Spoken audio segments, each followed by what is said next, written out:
Patuloy pong humihina ang habagat or southwest monsoon na tanging dito lamang po sa may extreme northern Luzon ito umiihip.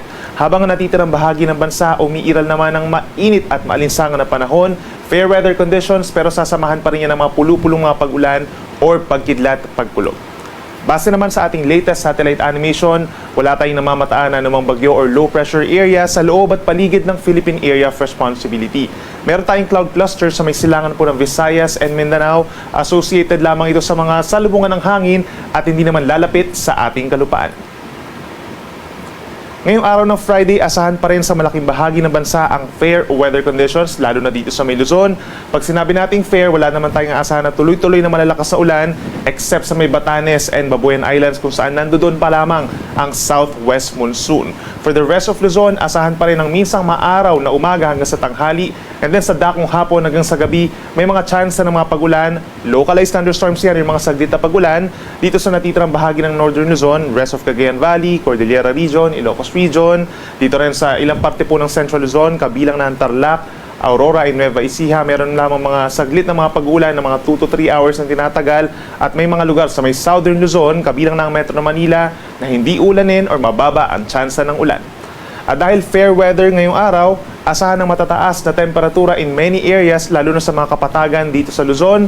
For Cagayan and Isabela hanggang 35 degrees Celsius, sa may Ilocos provinces hanggang 32 degrees, and possible over here in Metro Manila, mga kalapit na lugar, gayon din sa may Bicol region, sa may Legazpi City and Naga, hanggang 34 degrees Celsius na temperatura pagsapit ng tanghali. So iwasan po muna magbilad sa araw ngayong araw from 10 a.m.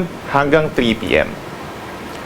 Sa ating mga kababayan po sa Palawan, magiging maaraw din po ang panahon ngayong araw dahil meron lamang mga localized thunderstorms tayong mararanasan pagsapit po ng hapon hanggang sa gabi. Habang dito po sa malaking bahagi ng Visayas, bahagyang maulap hanggang maulap ang kalangitan, mainit din po pagsapit ng tanghali, then naasahan din pagsapit ng hapon hanggang gabi ang maulap na kalangitan sa ilang lugar na sinasamahan lamang ng mga pulupulong pag-ulan or pagkidlat pagkulog lalo na sa may Panay and Negros Islands.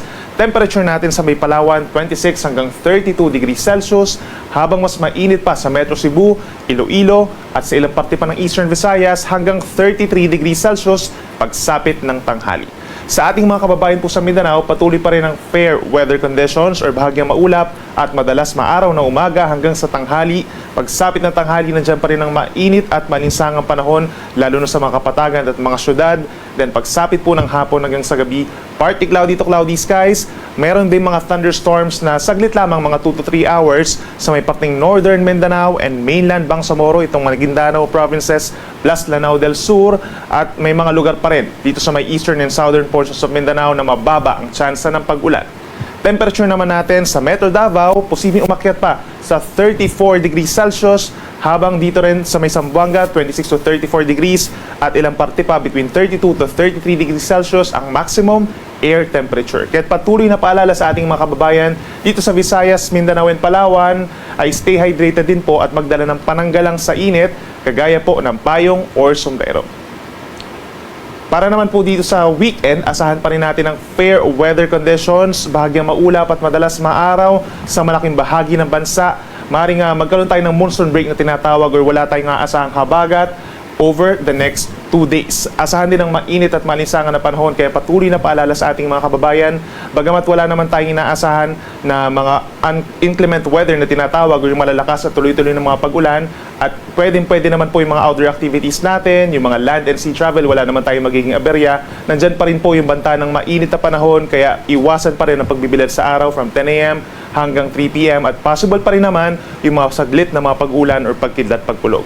Sa mga nagtatanong kung kailan naman magbabalik yung malakas po na southwest monsoon, wala pa rin tayo inaasahan by early next week. Kung sakasakali kasi by Monday and Tuesday, doon pa lamang po sa may extreme northern zone magkakaroon pa rin ng southwest monsoon, at ito pa rin na magdadala ng pag-ulan Monday and Tuesday sa may areas po ng Batanes, Cagayan, Apayao, and Ilocos provinces. Habang ang natitirang bahagi ng ating bansa pagsapit ng Monday and Tuesday, magpapatuloy ang bahagyang maulap at minsang maulap na kalangitan na sinasamahan lamang din po ng mga pag-ulan or pagkidlat pagkulog lalo na sa dakong hapon at sa gabi.